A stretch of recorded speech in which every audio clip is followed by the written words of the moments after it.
Hello dear student, this is Anilip Zahra. Welcome back to my channel. In today's class, I'll discuss with you nature of economics. So let's begin the class. So when it comes to define the nature of economics, there is great controversy among the economists regarding the nature of economics. There is no common notion about the nature of economics. जब economics के nature को define करने की बात होती है तो economist के बीच में बहुत कंट्रोवर्सी है इस चीज़ को लेकर के और कोई एक नोशन या थॉट या आइडिया नहीं है इकोनॉमिक्स के नेचर को लेकर के. Some economist have said that economics is like a science while others have said that it is an art. कुछ इकोनॉमिस्ट का कहना है कि इकोनॉमिक्स एक साइंस की तरह है और कुछ दूसरे इकोनॉमिस्ट हैं जिनका कहना है कि इकोनॉमिक्स एक आर्ट है. Economists like Robbins and Robertson considered economics as a science. Economist Robins, Robertson और कुछ और इकोनॉमिस्ट हैं जिन्होंने इकोनॉमिक्स को साइंस की तरह कंसिडर किया है. पीगू और मार्शल का कहना है कि इकोनॉमिक्स को आर्ट की तरह भी कंसिडर किया जाना चाहिए. तो इकोनॉमिक्स साइंस है या नहीं, इस पर डिस्कशन से पहले हमें ये क्लियर होना चाहिए कि साइंस क्या है. What is science? Science is the systematic study of knowledge and fact which develops the relationship between cause and effect. Science जो है वो एक सिस्टमैटिक स्टडी है. जब हम साइंस में एक्सपेरिमेंट करते हैं तो बहुत ही सिस्टमैटिक वे में करते हैं और वो कॉज एंड इफेक्ट के रिलेशनशिप के कॉज एंड इफेक्ट का रिलेशनशिप शो करती है. तो let's discuss the characteristics of science. Science क्या है? Science is a collection of facts based on systematic study. Science में जो भी हम एक्सपेरिमेंट करते हैं, जो भी रिसर्च करते हैं, वो बहुत ही सिस्टमैटिक वे में करते हैं. It is a body of knowledge which shows relationship between cause and effect. ये एक बॉडी ऑफ नॉलेज है जो कॉज एंड इफेक्ट के बीच में रिलेशनशिप को शो करती है. फॉर एग्जाम्पल, अगर हम कोई एक्सपेरिमेंट करते हैं, हमने दो प्लांट लिए, एक प्लांट को हमने सनलाइट में रखा और दूसरे प्लांट को हमने शेड में रखा 1 मंथ के लिए. तो आफ्टर 1 मंथ जब हम देखते हैं तो एक प्लांट जो है वो ज्यादा ग्रो कर गया और दूसरा प्लांट जो कि शेड में रखा गया था वो ग्रो नहीं हुआ है. तो यहाँ पर सनलाइट क्या है? सनलाइट कॉज है और प्लांट की ग्रोथ क्या है? इफेक्ट है. तो साइंस कॉज एंड इफेक्ट के बीच में रिलेशनशिप को बताता है. All laws are universally accepted. Science के जो भी लॉज हैं, for example law of gravity, ये यूनिवर्सली एक्सेप्टेड हैं. साइंस के लॉज को यूनिवर्सल एक्सेप्टेंस मिली है, ऐसा नहीं किसी पर्टिकुलर कंट्री में एक्सेप्टेंस मिली है. ऑल ओवर द वर्ल्ड ये सारे लॉज एक्सेप्ट किए गए हैं. It is capable of measurement. Science capable है चीज़ों को मेजर करने के लिए, ये चीज़ों को मेजर कर सकती है. Then it has its own methodological apparatus और टूल्स. इसके अपने टूल्स हैं, एपरेटस हैं, इसकी अपनी मेथडोलॉजी है. Then it has ability to forecast. Science forecast कर सकती है, फ्यूचर प्रिडिक्शन कर सकती है. तो ये कैरेक्टरिस्टिक है साइंस के. So after being analyzed, it has been found that economics has all the features of science. तो जब ये एनालिसिस की गई, एनालाइज किया गया, तो पाया गया कि इकोनॉमिक्स में भी साइंस की ही तरह सारे फीचर्स हैं, सारे कैरेक्टरिस्टिक्स हैं. तो economics as a science, it is a systematic study of knowledge. It finds out the relationship between cause and effect. Economics भी साइंस की ही तरह एक सिस्टमैटिक स्टडी है. इकोनॉमिक्स में हम जो भी डेटा कलेक्शन करते हैं वो बहुत ही सिस्टमैटिक वे में करते हैं. Then like science, it has cause and effect relationship between economic phenomena. Science की ही तरह इकोनॉमिक्स भी जो है कॉज एंड इफेक्ट रिलेशनशिप को दिखाती है. For example, law of demand explains the cause and effect relationship between price and quantity demanded of a commodity. Law of demand क्या है? वो कॉज एंड इफेक्ट रिलेशनशिप को दिखाता है. कैसे कॉज एंड इफेक्ट रिलेशनशिप को दिखाता है? यहाँ पर प्राइस क्या है? वो कॉज है. और quantity demand of a commodity, किसी कमोडिटी की जो हम डिमांड कर रहे हैं वो उसका क्या है? इफेक्ट है. और प्राइस यहाँ पर क्या है? कॉज है. जैसे प्राइस की भी किसी भी कमोडिटी की बढ़ती है तो क्वांटिटी डिमांड क्या है? कम हो जाती है. और जैसे ही प्राइस डिक्रीज होती है तो क्वांटिटी डिमांड उस कमोडिटी की बढ़ जाती है. तो क्या है? ये कॉज एंड इफेक्ट रिलेशनशिप दिखा रही है. Right, economics has a scale of measurement. Money is used as a measuring rod. Economics का अपना स्केल ऑफ मेजरमेंट है और मनी को हम as a measuring rod use करते हैं. Then human development index is use to measure the economic development of a country. और किसी भी कंट्री का इकोनॉमिक डेवलपमेंट मेजर करने के लिए हम HDI यानी ह्यूमन डेवलपमेंट इंडेक्स का यूज करते हैं. All the economic laws are universally accepted.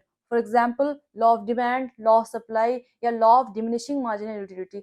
Science की ही तरह इकोनॉमिक्स के भी जो लॉज हैं, जैसे कि लॉ ऑफ डिमांड हुआ, लॉ ऑफ सप्लाई हुआ, या फिर law of diminishing marginal utility हुआ, ये यूनिवर्सली एक्सेप्टेड है, इनको यूनिवर्सल एक्सेप्टेंस मिली है. Then it forecast the future market condition with the help of various statistical and non-statistical tools. Like science, the various laws of economics can help in forecasting, which are beneficial for making policies.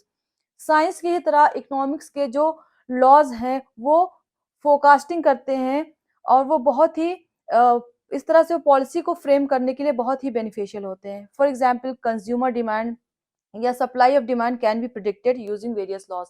हम consumer क्या demand है किसी भी particular commodity की या supply क्या है, उसको हम इकोनॉमिक लॉज को यूज करके प्रिडिक्ट कर सकते हैं. Thus, by nature, economics can be considered as a science. तो इकोनॉमिक्स को हम साइंस की तरह कंसिडर कर सकते हैं. Next, but when we say that economics is a science, it is not a perfect science like physical science. जब हम कहते हैं कि इकोनॉमिक्स एक साइंस है, तो ये एक फिजिकल साइंस की तरह या नेचुरल साइंस की तरह परफेक्ट साइंस नहीं है. The fact is that we cannot rely on accuracy of economic laws. Reason इसका क्या है कि हम इकोनॉमिक लॉज की एक्यूरेसी पर रिलाई नहीं कर सकते, डिपेंड नहीं कर सकते. क्यों? क्योंकि the subject matter of economics is based on the behaviour of man which is highly predictable. हम क्यों नहीं रिलाई कर सकते इकोनॉमिक लॉज पे? क्योंकि इकोनॉमिक्स का जो सब्जेक्ट मैटर है वो ह्यूमन बिहेवियर पे बेस्ड है, और ह्यूमन बिहेवियर जो है बहुत ही अनप्रिडिक्टेबल है. So the prediction made on the basis of economic laws can easily go wrong. तो इस तरह से इकोनॉमिक लॉज पर जो हम प्रिडिक्शन करते हैं वो गलत हो सकते हैं. इकोनॉमिक लॉज के बेसिस पर जो भी हम प्रिडिक्शन करते हैं वो गलत हो सकते हैं, क्योंकि हमारा जो इकोनॉमिक्स का सब्जेक्ट मैटर है वो ह्यूमन बिहेवियर पर बेस्ड है. Now, when we say that economics is a science, we get to see that there are two nature of economics. जब हम कहते हैं कि इकोनॉमिक्स एक साइंस है, तो इकोनॉमिक्स के एज अ साइंस दो नेचर हैं. फर्स्ट है economics as a positive science, and second economics as a normative science. इसको हम पॉजिटिव इकोनॉमिक्स भी कहते हैं और नॉर्मेटिव इकोनॉमिक्स भी कहते हैं. Let's discuss positive economics and normative economics. तो पॉजिटिव इकोनॉमिक्स क्या है?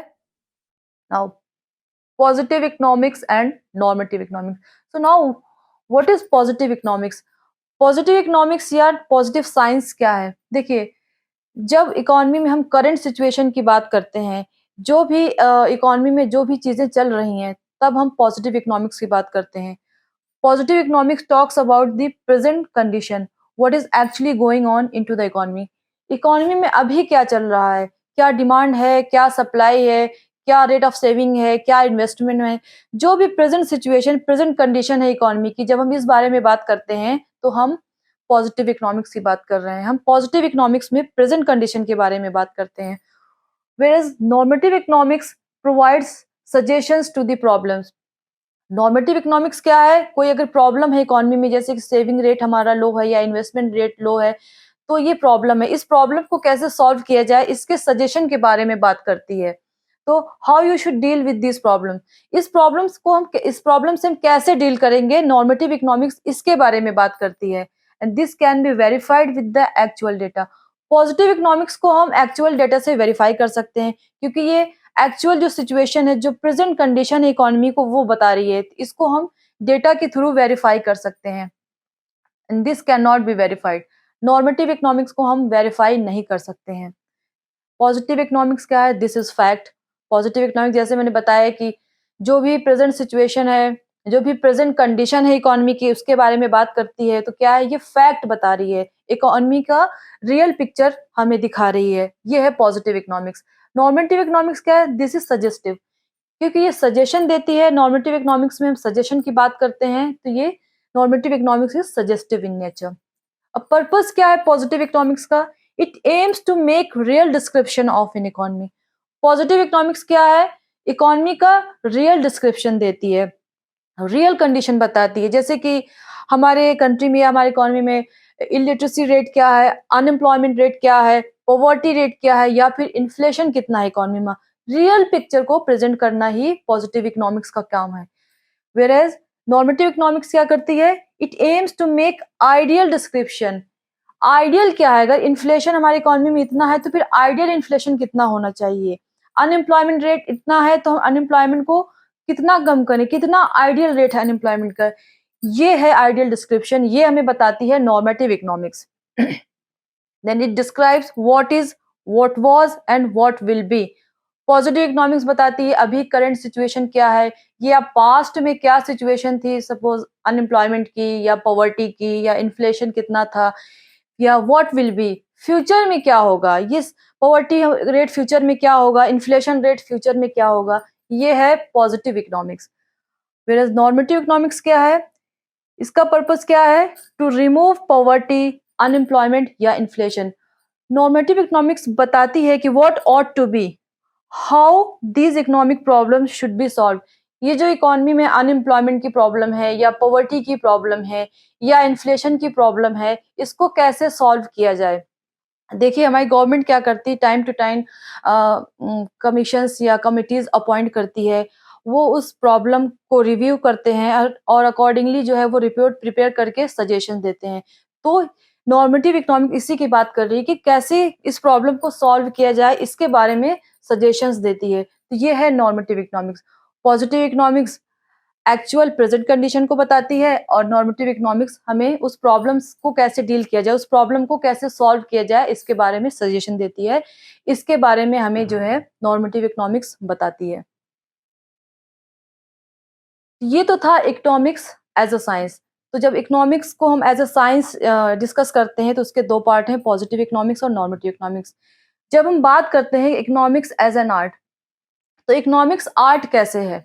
देखिए, and art is the practical application of knowledge for the achieving particular goal. Art क्या है? प्रैक्टिकल एप्लीकेशन है नॉलेज का।